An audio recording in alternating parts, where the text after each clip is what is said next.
चलो रिकैप चल रहा था अभी तक तो कोई नहीं। तो इन एसएसबी जब आप जाओगे तो सबसे ज्यादा बच्चों आपके यूज केस में क्या आएगा, पास्ट टेंस। ठीक है, पास्ट टेंस पे बहुत अच्छे से कमांड लेना। आज मैं तुम्हें टेंस पढ़ाऊंगा, मेरी कोशिश ये रहेगी कि एक लेक्चर में निपटा दूं सारे, और तेजी से कराना पड़ेगा काम, बट करा दूंगा। तो पास्ट टेंस पे अच्छे से कमांड ले लेना, बहुत ज्यादा यूज होने वाला है भाई। एसआरटी में पास्ट टेंस लगेगा, वहां पे आपको टेलीग्राफिक लैंग्वेज यूज करनी पड़ेगी, यानी कॉमा लगा लगा के। आप स्कूल से घर आ रहे थे, एक लड़का एक्सीडेंट में ट्रक के नीचे दब गया, you as a young gentleman you क्या करोगे? Rush to the spot, comma, gave him first aid, comma, called the ambulance, comma, noted down the truck number, inform police. Kind of, this is not the perfect solution of it, this SRT, but kind of इस तरीके से majorly past tense ही use करने वाले हैं। तो इस पे भी टेंसेस के बारे में ऐसा नहीं केवल पेपर पास करने तक ही सीमित है, जीवन में भी काम आएगा। ठीक है, अब ये इतना टेंसेस का नॉलेज और मेरे इंग्लिश के अच्छे होने का रीजन एक, if I have to tell you, मेरी इंग्लिश हमेशा मेरा को बचाती रही, because my father is English lecturer. तो मैंने जितनी ज्यादा मार इंग्लिश को अच्छे करने में खाई है ना, उतना किसी और सब्जेक्ट के लिए नहीं खाई। तो ऊपर वाले की कृपा से पिताजी का हाथ था, और वो यूपी बोर्ड के टीचर थे, तो इतनी जितनी भी स्पेसिमेन कॉपीज होती थी उनके पास, बहुत सारे पब्लिशर्स की किताबें आती थी, मैं सबको निपटाया था। जब मैं तैयारी कर रहा था सीडीएस की, मैंने I show you someday my library of books, भाई साहब 250 किताबें तो केवल अंग्रेजी की होंगी मेरे पास। तो इतना नेक्स्ट लेवल पे जाके तैयारी करी थी। ठीक है, तो अब चलते हैं आगे। फिर मैंने इर्रेगुलर वर्ब बताया और रेगुलर वर्ब बताया बच्चों। रेगुलर वर्ब क्या है? जिसके पीछे डी या ईडी लगा के हम पास्ट टेंस बना देते हैं। व्हेन यू पुट डी और ईडी इन देम, उनके आगे, तो क्या बन जाता है? Past tense. Laugh, laughed, laughed, बना कि नहीं past? He laughed, he laughed in the past. Trust, trusted, trusted, बना कि नहीं बना? है ना? इसी तरीके से ईट, एट, ईटन, यहाँ पे क्या है? इर्रेगुलर वर्ब हो गई। यहाँ पे अगर आप डी या ईडी लगाओगे तो कहानी नहीं बनेगी, फिर ये इर्रेगुलर वर्ब है। See saw, seen, this is also irregular verb. Speak, spoke, spoken is also irregular verb. फिर आई हमारी progressive and perfect verb. Progressive verb क्या थी? प्रोग्रेसिव यानी कॉन्टिन्यूअस फॉर्म्स है। इसका कहने का मतलब यह है कि action will take place over a period of time, and perfect forms will show. Perfect कब बनता है? जब कंप्लीशन ऑफ एक्शन हो जाता है। एग्जांपल से समझ में आएगा। प्रेजेंट कंटिन्यूअस में इफ यू आर सेइंग के इज लाफिंग, तो प्रेजेंट परफेक्ट में क्या हो जाएगा? Has laughed. प्रेजेंट कंटिन्यूअस में जो हेल्पिंग वर्ब होती है वो होती है इज, एम, आर। कहाँ कहाँ लगेगा आगे बताऊंगा अभी। प्रेजेंट परफेक्ट में हेल्पिंग वर्ब होती है हैज या हैव। हैज सिंगुलर के साथ, हैव प्लूरल के साथ। इज ईटिंग का हो जाएगा हैज ईटन। हमेशा परफेक्ट टेंस में third form of verb use होगी, हमेशा कॉन्टिन्यूअस टेंस में वर्ब की first form plus ING use होगा along with the helping verb। ठीक है, तो this was the use case. Now is sleeping का हो जाएगा हैज स्लेप्ट प्रेजेंट परफेक्ट में। तो इस तरीके से है। यूजुअली सब्जेक्ट जो होता है वर्ब के पहले आता है, जैसे कि मैंने हमेशा ये वाला एक स्ट्रक्चर बताया है तुम्हें, ऑब्जेक्ट उसके बाद आता है। ठीक है, Riya ate a pizza, Riya subject हो गई, एट फिर वर्ब हो गई, पिज्जा क्या हो गया? ऑब्जेक्ट हो गया। फिर वर्ब की दो टाइप और हैं, ट्रांजिटिव, इंट्रांजिटिव वर्ब, है ना? ऐसी वर्ब जिसमें ऑब्जेक्ट है इज कॉल्ड ट्रांजिटिव, जो बिना ऑब्जेक्ट के काम नहीं चला पाएगी वो ट्रांजिटिव, और बिना ऑब्जेक्ट के जो काम चला लेगी, जिसमें ऑब्जेक्ट होगा ही होगा, वो क्या हो जाएगी? अपोजिट हो जाएगी। जैसे मान लो ही थ्रो अ स्टोन। और ऐसी वर्ब जिसको ऑब्जेक्ट की जरूरत ही नहीं है वो इंट्रांजिटिव, जैसे गो, कम, वॉक, लिसन, ये सारी इंट्रांजिटिव वर्ब्स हैं। He walks, we don't need an object to define activity. He walks तो ही वॉक्स, खत्म कहानी। फिर कुछ मॉडल वर्ब्स होती हैं, एग्जांपल से बता दे रहा हूँ क्या होती है। Can, could, must, may, might, will, would, should, ought to. ये दिखाती है ability, obligation, possibility and so on. So ये सारी जो मॉडल वर्ब्स है ना, इनका यूज केस मैंने यहाँ पे बताया था लास्ट लेक्चर में भी, जब मैंने तुम्हें दिया था। तो लास्ट लेक्चर को एक बार रिविजिट करोगे ना, this this is a kind of a revision sort of a thing. तो वहां से तुम्हें समझ में आ जाएगा। ठीक है, इसको अभी थोड़ा सा मैं ओमिट करूंगा, ये लास्ट क्लास मैं चाहूंगा तुम लोग एक बार रिविजिट कर लेना। मैंने हर एक का यूज केस बताया है। अब मैं आता हूँ टेंसेस पे, बिकॉज 9 मिनट्स लेफ्ट, तो आधे टेंस हो जाएंगे इतने में। तो ग्रामर में टेंसेस क्या होता है, हम यूज करते हैं to define the time of occurring of an action. कौन सी चीज किस वक्त पे हुई। टेंस क्या शो करेगा, it shows the time of an action और state of being shown by a verb. Action या तो पास्ट टेंस में होगा, फ्यूचर टेंस में होगा, या प्रेजेंट टेंस में होगा। तीन तरीके के टेंस होते हैं, present tense, past tense, future tense. वर्तमान काल, भूतकाल, भविष्य काल। ठीक है, एंड देन हर एक के अंदर चार कैटेगरीज होती हैं, sub categories indefinite, continuous, perfect and then perfect continuous. Present tense, the action which are doing presently are qualifying under present tense. For example, he is eating pizza, currently वो काम कर रहा है। Past tense, the actions we have already done, ये क्या होते हैं, past tense. He ate pizza, he ate pasta, खा चुका है भाई, हो चुका है वो काम, पास्ट हो गया। फ्यूचर, जो भविष्य में कभी होगा, we are going to do, we will do, we are planning to do, ये फ्यूचर टेंस हो गया।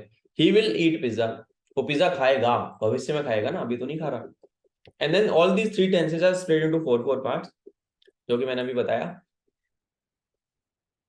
Simple, continuous, perfect, perfect continuous. ठीक है, सबके बारे में जानते हैं क्या करके। अब मैं प्रेजेंट टेंस पे आ रहा हूं। अगर प्रेजेंट का सिंपल टेंस, प्रेजेंट सिंपल यानी कि प्रेजेंट इंडेफिनिट, इसको इंडेफिनिट भी बोल सकते हैं।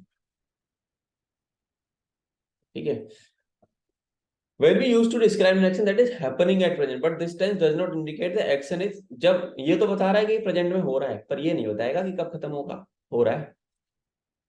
यानी action has regularity, which means if an action happens every day, every time, every month, every week, every year, then we use simple present tense to indicate that facts are universally true. Habitual action that happened in the past, happening in present and will happen in future. Example से समझते हैं, example से जल्दी समझ में आएगा। जैसे मान लो, इसका अगर अफर्मेटिव बनाना है, अफर्मेटिव यानी पॉजिटिव सेंटेंस, नेगेटिव यानी नेगेटिव सेंटेंस, इंट्रोगेटिव यानी क्वेश्चन मार्क वाला। सब्जेक्ट क्या है, this train leaves eight 8 in the morning, ये वाला समझना, this train leaves eight 8 in the morning, ये हो गया इसका अफर्मेटिव सेंटेंस। यहाँ पे बच्चों हेल्पिंग वर्ब कौन सी यूज हो रही है, कोई बच्चा मुझे बताओ। सर लीव के साथ एस लगा है। अरे हेल्पिंग वर्ब यार, ये तो वर्ब की ऐसे आई एस लगा दिया ना। एट सर, हाँ, एट क्या, अबे हेल्पिंग वर्ब अलग होती है। एट सुनो, थोड़ा समझो, नहीं आता तो सीखो। दिस ट्रेन सब्जेक्ट हो गई, लीव्स वर्ब हो गया, ये वर्ब है, हेल्पिंग वर्ब नहीं है भैया। एट 8 इन द मॉर्निंग, ये ऑब्जेक्ट हो गया इसका। ठीक है, हर एक टेंस में कुछ ना कुछ हेल्पिंग वर्ब होगी। प्रेजेंट इंडेफिनिट में हेल्पिंग वर्ब होती है डू या डज। सिंगुलर के साथ द ट्रेन, आई के साथ क्या लगोगे, डू। डू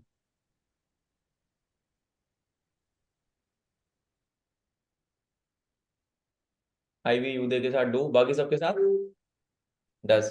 डस ठीक है, इस तरीके से याद रखना है।